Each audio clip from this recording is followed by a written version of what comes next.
If you have been looking for a build that turns Naoe into an absolute monster in close combat, then you've come to the right place. This insane katana build turns Naoe into a true powerhouse, allowing you to slice through enemies like they're made of paper. Guardians, corrupted Samurai Daisho, and even the bosses in the newly added domain mode become an absolute walk in the park. I've spent quite a bit of time testing different combinations of gear and engravings ever since the latest update dropped.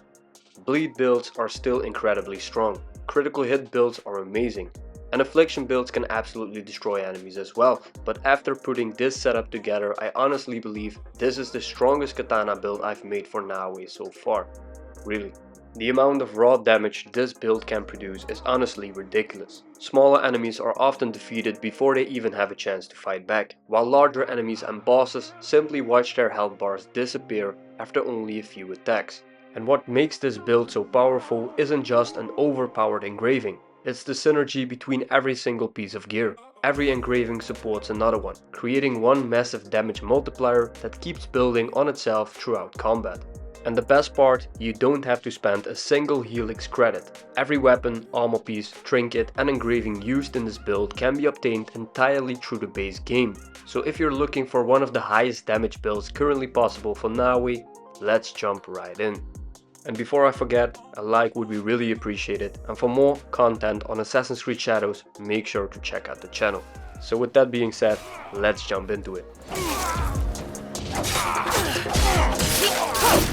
Starting off with the centerpiece of this build, the katana. For this build we're using a purple katana that comes with a randomly rolled engraving that grants a plus 100% armor piercing on critical hits. This engraving is already incredibly strong on its own, because heavily armored enemies are usually the biggest obstacle during combat with Naoe. Normally, you will notice your attacks getting partially absorbed by armor, especially against Guardians, Samurai Daisho and domain bosses. But with the armor piercing activated, those defenses simply disappear. Whenever you land a critical hit, you're cutting straight through their armor and dealing your full damage. Now let's make this build even stronger. For the second engraving I've added the incredibly powerful plus 250% katana damage engraving. The downside is that it disables your katana abilities. At first glance that sounds like a pretty big sacrifice, but in reality it hardly affects this build at all. We're not relying on abilities to deal damage. Instead, this build is all about your basic attacks, dodge timing, parries and combo finishers. The raw damage increase is so enormous that giving up your abilities is more than worth it. This engraving forms the entire foundation of the build. Everything else we're using is designed to amplify the incredible amount of damage that it already provides. If you want to obtain the plus 250% katana damage engraving, head over to the mod shop, which was introduced with the latest update, and purchase it using the mod coins you earn by completing domains. It's easily one of the best investments you can make if you enjoy playing Naoe with the katana. Next up is your secondary weapon. Honestly, this slot is completely flexible. Since almost all of our damage comes from the katana itself, you can simply choose whichever secondary weapon best suits your own playing style. Personally, I'm running a Tanto with a couple of critical damage engravings, simply because it fits nicely with the overall theme of this build. But if you enjoy using the Kusarigama for crowd control or the bow staff, those work perfectly fine as well. The secondary weapon isn't carrying the build, it's simply there to complement your playing style. For the headpiece we're using the bow Disciple Headband. This is where the synergy really starts becoming apparent. Its unique engraving guarantees a critical hit every time you switch targets. Now remember the engraving on our katana. Every critical hit grants 100% of armor piercing. That means every single time you swap to another enemy, your very first attack completely ignores their armor. This is especially useful during larger fights where you're constantly moving between enemies. Instead of slowly working your way through armor targets, you're immediately dealing massive damage the moment you engage them. And for the second engraving I added the one that allows us to vault over enemies, making them vulnerable. This gives us another opening to deal even more damage while also making combat feel incredibly fluid. You will constantly be repositioning yourself around enemies while setting them up for devastating follow-up attacks. The Bow Disciple Headband can be obtained by completing the free quest The Way of the Bow, which becomes available after finishing the main story. Simply talk to Jinjiro in your hideout to start the quest. And the vault engraving comes from the Unamusha headband, which can be found over here on the map in Koriyama Castle. For the armor, we're using a randomly rolled purple Onryo robe. Mine happened to drop with an increased health together with the engraving that grants a plus 48% armor damage on combo enders. Since this build revolves around dealing massive damage, through your katana combos, your combo enders become incredibly important. For the second engraving, I went with one of my favorite defensive engravings in the game. The one that allows you to avoid death once per combat while gaining immunity for 8 seconds. This might not directly increase your damage, but it dramatically increases your consistency and survivability. It lets you stay aggressive instead of constantly worrying about playing safely.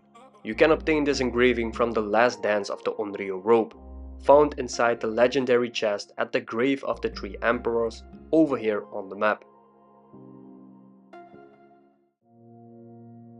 Finally, let's talk about the Trinket. This is where we squeeze out even more damage. I'm using the Oni's Bite, which grants a plus 2% critical damage for every mastery point invested into the Katana mastery tree. Since I've invested a huge amount of mastery points into Katana already, this translates into an enormous critical damage increase. And because we're triggering critical hits so consistently throughout combat, we're benefiting from this engraving almost constantly. You can fight Oni's Bite inside an unmarked cave in the key region, right over here on the map.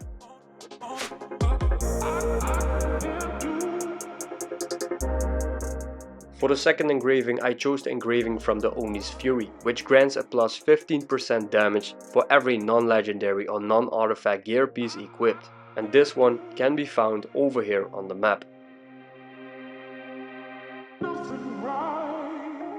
Now that we've covered every individual piece, let's talk about why everything works so well together.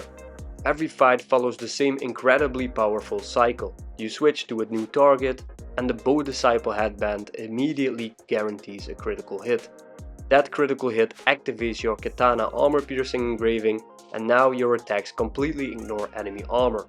And at the same time, your plus 250% Katana damage engraving massively boosts every single hit you land. As you continue attacking, your combo enders receive another significant damage increase from your armor engraving.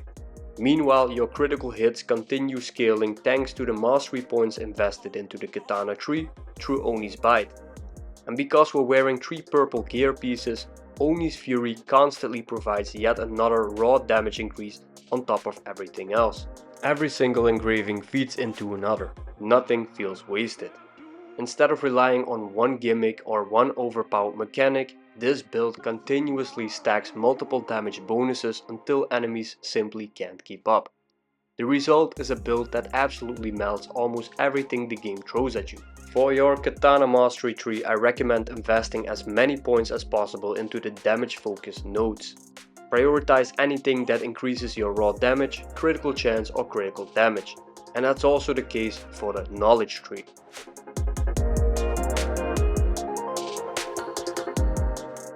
And that is it for my strongest Katana damage build for Naoe in Assassin's Creed Shadows. So if you're looking for a build that focuses purely on overwhelming damage while still giving you enough survivability to stay aggressive, I highly recommend giving this one a try. Let me know down in the comments if you found any other engraving combination that works just as well or even better.